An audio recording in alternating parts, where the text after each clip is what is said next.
All right, Poppa's House fans, we are getting closer to the finale. I mean, this was episode 12, but there's only like, what, 5 or 6 episodes left? I think last week the show was on hiatus, so hopefully they'll just go ahead and air the rest of the episodes with no breaks. That way we can be done with the series, season 1, maybe by late March or early April. But this one was, again, season 1, episode 12, Slumber Party. And the synopsis says, when Poppa dodges an invitation to a family slumber party, Junior attempts to change his mind by making him jealous of everyone attending. Now, if you are watching this video after you've watched my video talking about how this show won 2 NAACP Image Awards this past weekend, I don't want you to think that my feelings towards this show winning has anything to do with how I feel about this episode. I'm giving it a 7.5 out of 10. It should be lower, but I think the ending of the episode saved it. Now, the thing that I'm starting to realize is that despite me, I like the show. Trust me, I would not be reviewing every episode if I didn't enjoy it. But it has become formulaic, where I want to say, okay, so each episode, all right, I'd say each episode is about 16 to 17 minutes if you subtract the end credit bloopers. I'd say about a good 12 to 13 minutes of an episode revolves around Junior and his antics of trying to, I guess you could say, make his dad less grumpy. And then by the end of the episode, we know why Poppa's grumpy due to something that happened in his past.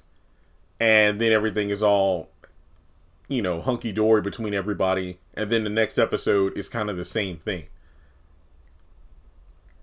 That's why this episode, I was originally going to give it like a 5 or a 4. But like I said, the ending did save it because it was fun.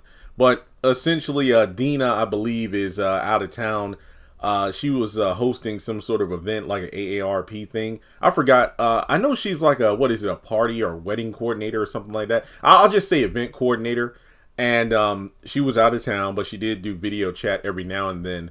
And the theme is a slumber party, but to also celebrate Grandparents' Day.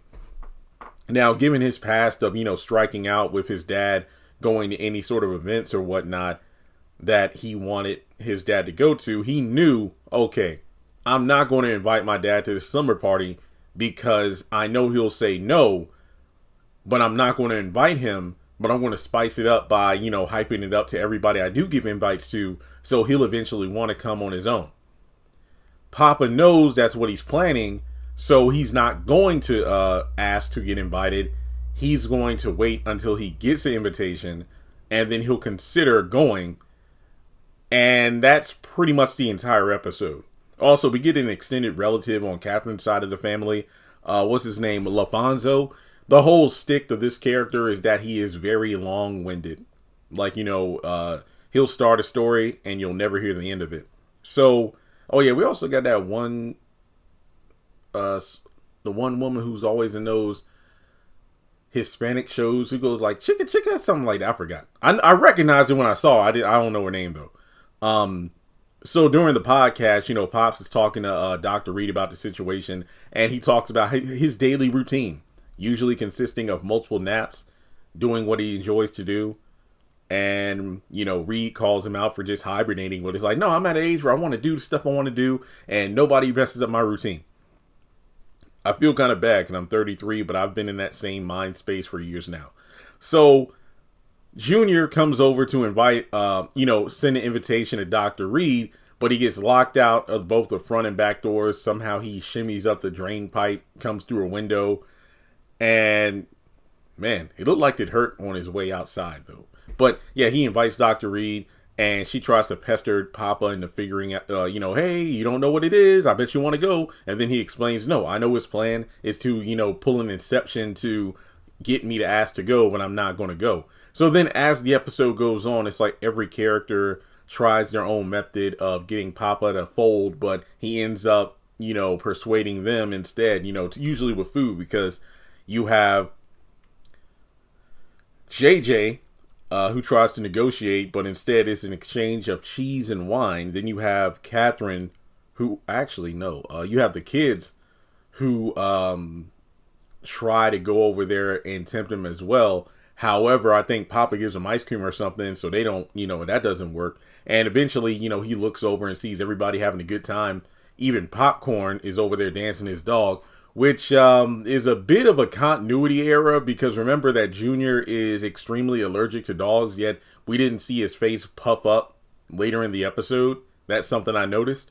Catherine tries to go over there to get him to come, but he declines, and he's like, no, I'm not going to do anything. And, she calls him out, like all the, sporting events, all the plays and recitals and everything. You never want to go, oh, could he suck?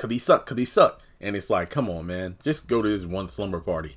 So by the end of the episode, you have Junior folding, basically asking his pops to come. And he's like, well, thank you. I'm glad you bended the knee. And then he's like, yo, what is up with you? It's like you never went to any of the events when I was a kid. That's why I didn't bother inviting you, because I'm tired of the rejection.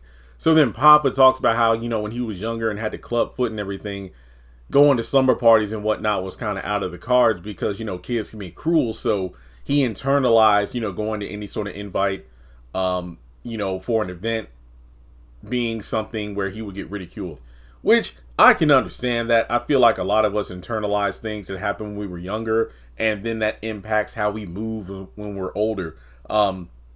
Case in point, I was talking with a friend of mine, I want to say last week, over the weekend, something like that, several days ago. And she's like, man, you're never going to find, your girlfriend or future wife if you just stay up in the house all day, or, you don't really leave your town and stuff like that. And then, I had like an epiphany out of nowhere, and it was just like, because I saw somebody I know was like on a ski trip for like the weekend or something. And then I'm like, oh, I think I understand now, because growing up, my family didn't have a lot of money. So it's one of those situations where I go to school, and then, friends would tell me like, yeah, me and my family went to like Busch Gardens, over the weekend, or over the summer, we had a beach trip and things like that. Heck, even something like going to the Scholastic Book Fair was kind of tough, because I'd be lucky if my parents could even spare $5. And I mean, yeah, inflation and all that stuff, but the book fair, $5 is only good for what, maybe, if you're lucky, like a pencil, a bookmark, a cheap book.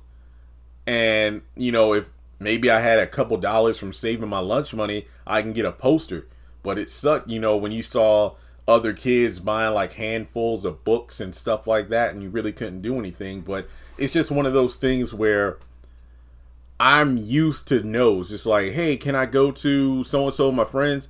Well, do you want to go? Do you want like $30 to go hang out with your friends? Or do you want the electricity to stay on? Or, oh, you talking about, you want $20 for a fundraiser, or, going to the beach or something, spending money that, or do you want to eat groceries? It's just one of those things where I'm so used to being told no, that despite having money now, and I have the ability to go places if I wanted to, it's just I don't have that desire, because all those years of not being able to do stuff, hey, that's how it is. But Pops is like, it's your family. Like, dang, go to this summer party.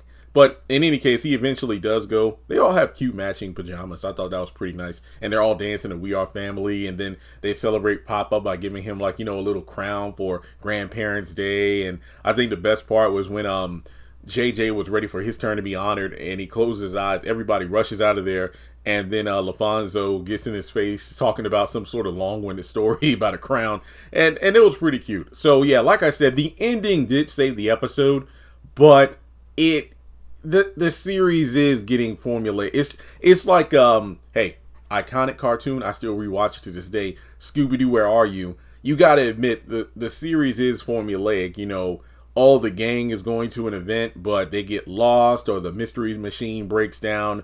Then they get caught up at some, mansion or whatever. Then they think there's a real ghost, but then they set a trap, then they catch it, then, you know, rip off the mask. So the series became formulaic. You knew what to expect. That's kind of where Poppa's house is going, and I don't know, that's too much of a good thing. I think this would have worked better if season 1 was 10 episodes or less. That way it wouldn't be so apparent. But now that we're nearing the end of season 1, I'm really catching on. Not to mention, it's like, come on, like, seriously. This show won 2 NAACP awards over The Neighborhood or The Upshaws. I don't know about that. But let me know your thoughts in the comments below. Like and subscribe. And despite the views for these videos for Poppa's house being relatively low, like I said, there's only a handful of episodes left. I'm going to ride out the end of the season and go from there. I don't know. Maybe views will go up later this year because the episodes are available on Paramount Plus. So I'm thinking some people might just end up binging the show. And by doing so, they might come across my content somewhere down the road. So I look at it, you know, as an investment. But with that being said, I'll catch you all in the next video.